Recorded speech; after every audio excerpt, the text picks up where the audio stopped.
Okay, so let's talk about distractions or temporary disengagement to the source of stress.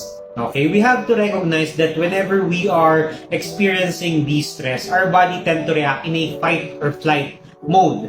One of the reasons why we can't always decide promptly, or if ever we will be deciding about something, it often leads to a set of consequences.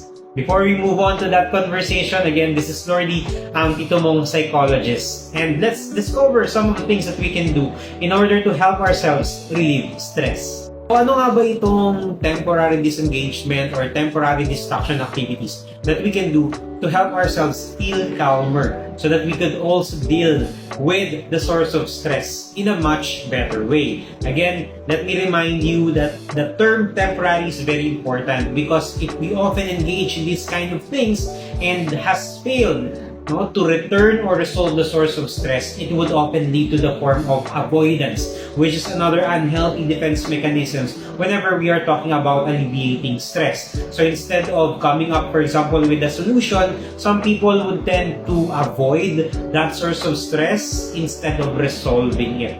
Okay? So I hope I made a clear distinction between these two activities. Okay? So this would include a simple activity such as taking a 15-minute break or even a 5-minute break,